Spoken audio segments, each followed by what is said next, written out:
Et je vous le disais à l'entame de cette émission, nous avons aujourd'hui des invités de marque. Érudits, intellectuels, monuments, ce sont donc les mots que j'ai envie d'utiliser pour recevoir ce grand homme que nous allons appeler maintenant sur le plateau de ce midi.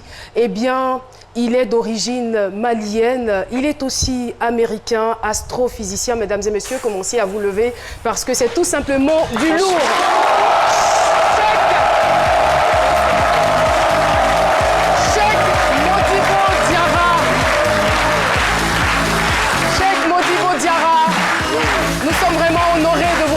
Sur le plateau de ce midi. C'est un plaisir pour nous. Merci beaucoup.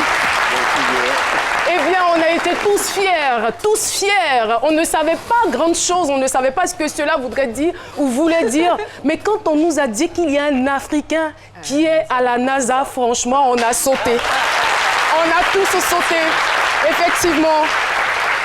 Ce monsieur est un astrophysicien et à la fois homme d'État malien. Nous avons donc le bonheur de l'avoir sur le plateau. Il aurait été souhaitable qu'on lui réserve une très très belle bio décalée, mais ça va se faire un jour ou l'autre, on l'espère. Alors, pour revenir à votre histoire, avant de parler même de ce pourquoi vous êtes à Abidjan, il faut dire que pour des raisons politiques, vous avez grandi sans votre père. Et étant enfant, vous avez été obligé de faire des travaux champêtres, d'avoir de petits commerces et aussi d'être même par la suite gérant de boîte de nuit. Et on va dire que quand on a ce genre de parcours,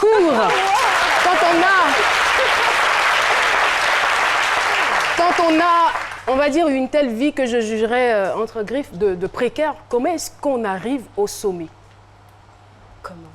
Je pense que d'abord, je vous remercie de me recevoir sur votre plateau. Je vous en prie. Et je pense qu'il y a un peu de résilience. Il faut avoir un peu de résilience.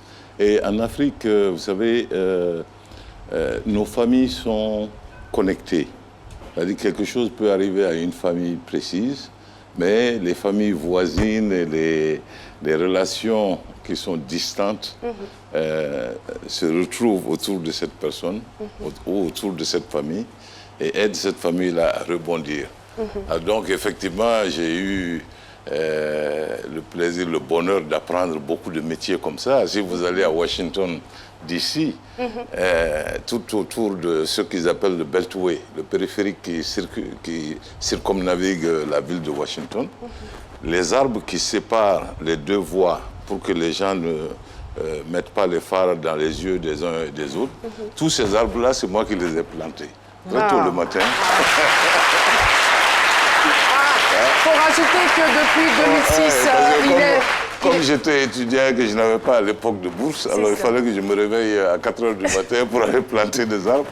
Voilà, et le soir, après, justement, la classe, j'allais travailler dans un restaurant, dans le restaurant d'un Malien, qui s'appelait, d'ailleurs, le restaurant s'appelait le Baobab. C'était le premier restaurant. Et vous n'avez pas oublié, hein. Voilà. Vous avez mangé dans un restaurant qui s'appelait le Baobab et vous êtes devenu vous-même un Baobab. Merci. Merci. On saura choisir nos restaurants désormais. Alors, on peut dire que depuis 2006, vous êtes président de Microsoft Afrique. Et j'aimerais vous poser une autre question parce qu'on se souvient qu'en 2002, vous avez développé à Bamako un laboratoire de recherche sur l'énergie solaire. Que devient ce projet et aujourd'hui, quelle est la place de l'énergie solaire en Afrique ou dans l'économie de l'Afrique? Mais malheureusement, ce projet n'est pas allé très loin parce que ce qui se passe, c'est que quand vous êtes un peu en avance sur les temps, parce qu'en ce moment où je parlais, moi, d'énergie solaire, il n'y avait pas eu toutes ces grandes conférences sur les changements climatiques. Tout à fait. Alors, donc, les décideurs n'y ont pas accordé autant d'intérêt qu'on devrait. Et aujourd'hui, je pense que maintenant, le temps est propre et approprié pour que quelqu'un d'autre reprenne cette balle-là au rebond pour pouvoir l'amener à destination à bon port. Alors, vous êtes à Abidjan pour le lancement officiel des activités de l'Université virtuelle de Côte d'Ivoire.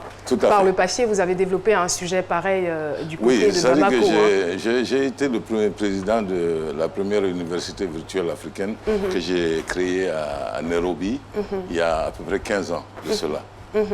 Et qu'est-ce qui va se passer concrètement ici à Abidjan? C'est-à-dire qu'à Abidjan, notre espoir, c'est que cette université virtuelle de la Côte d'Ivoire devienne en fait l'université virtuelle de toute l'Afrique. Parce qu'en fait, la virtualité fait que ce sont les murs simplement qui disparaissent. Donc, n'importe qui est inscrit dans cette université peut, à partir de n'importe quel point, n'est-ce pas, suivre les cours, faire les devoirs, recevoir ses diplômes. Alors, je pense que c'est une formidable opportunité de faire des économies d'échelle dans le domaine de l'éducation et surtout d'élever la qualité de l'éducation à travers tout un continent. Il faut dire que ça va se dérouler donc du 16 novembre 2017 à partir de 16h à l'amphi A du district de l'université Félix Houphouët-Boigny, donc le jeudi 16 novembre. Merci infiniment. Il nous est difficile. Il nous est difficile de vous laisser partir. Mais on n'a pas d'autre choix. Alors, ce que je vais vous demander, ça sera une doléance. Restez, s'il vous plaît, sur le plateau. Comme ça, celui qui vient, qui allume sa télé, saura que Modibo Diarraché qui est passé sur le plateau de ces midis.